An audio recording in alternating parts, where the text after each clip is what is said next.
ఉన్నారా? యెస్. ఒక టీచర్ బిడ్డ యొక్క ఆరోగ్యం బాలేక లివర్ ట్రాన్స్‌ప్లాంటేషన్ అయితేనే బతుకుతది అన్నారు. సీఎం గారు ఖమ్మం వస్తే వారిని తీసుకెళ్ళి ఖమ్మం కల్పించారు. ఇంకొక ఎమ్మెల్సీ సహకారం కూడా తీసుకొని. గిన్ని పనులు మేము చేస్తున్నాము అంటే, అది ఆ రకంగా నేను చేస్తున్నా గాబట్టే గత 15 సంవత్సరాలుగా టీచర్ల మధ్యన మా రవీందర్, రవీందర్ అంటే మా కుటుంబ సభ్యుడు అనేటటువంటి ఒక ఆలోచన, ఆత్మీయ సంబంధం మా టీచర్స్‌లో ఉంది. టీచర్స్‌కి ఇంత చేసిన పూల రవీందర్‌ని 2019లో ఎందుకు ఓడించారు? మా టీచర్స్ నన్ను ఓడించలే.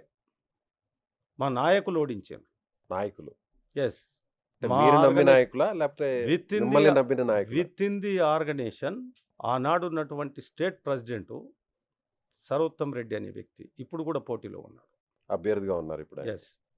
అతను నాకు మ్యాండేట్ ఇచ్చి, తిరిగి 15 రోజుల్లో తనే మళ్ళీ పోటీగా నా మీద నిలబడ్డాడు.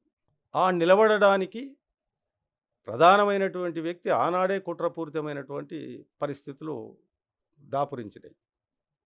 ఆయన ప్రెసిడెంట్ ఖాళీ చేసి పోయి ఎమ్మెల్సీగా పోటీ చేస్తే, ఇద్దరు పోటీ చేస్తారు, ఇద్దరు ఓడిపోతారు. ఆయన వరంగల్ ఆయన. కాబట్టి ఇప్పుడు స్టేట్ ప్రెసిడెంట్‌గా ఉండి ఎమ్మెల్సీగా పోటీ చేస్తున్నటువంటి శ్రీపాల్ రెడ్డి, ఆయనను పోటీ చేయించి, ప్రోత్సహించి పోటీ చేయించే కార్యక్రమం జరిగింది. దాంతో స్టేట్ ప్రెసిడెంట్ ఖాళీ అయింది. ఆ స్టేట్ ప్రెసిడెంట్ నన్ను నేను స్టేట్ ప్రెసిడెంట్ చేస్తావా? లేదా? లేకపోతే నేను ప్రచారం చేయను. ఆపేసిండు. ఆయననప్పుడు స్టేట్ ప్రెసిడెంట్ చేసినాం. శ్రీపాద్ రెడ్డి. ఒక పక్క ఎన్నికలు జరుగుతున్నాయి. ఇప్పుడు ఆయన గూడా అభ్యర్థిగా ఉన్నారు కదా! యెస్. ఇప్పుడు ఆయన అభ్యర్థిగా ఉండు. ఆ రోజు గూడా ఇదే కుట్ర జరిగి, ఆయనను స్టేట్ ప్రెసిడెంట్‌ని తీసుకొచ్చి పోటీ చేయించి, ఈయన ప్రెసిడెంట్‌గా ఉండి ఈయన ఏం చేయాలే? ఆయనను డ్రాప్ చేపియాలి. నువ్వు ఎట్లా పోటీ చేస్తావు అని చెప్పి. ప్రోత్సహించి ఆయనను డ్రాప్ చేయించు. జిల్లా ప్రెసిడెంట్ సెక్రటరీలకు ఒకరిద్దరికి చెప్పి మీరు పని చేయొద్దు అని చెప్పి పని చేయనియాలి.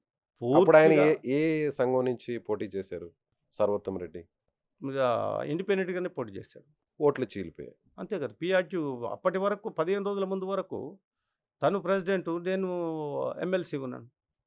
తను ప్రెసిడెంట్‌గా ఉండి వచ్చి పోటీ చేసిన తర్వాత ఆటోమేటిక్‌గా తనకు 1800 ఓట్లు వచ్చినాయి. నాకు 650 ఓట్లతోటి నేను ఓడిపోయాను.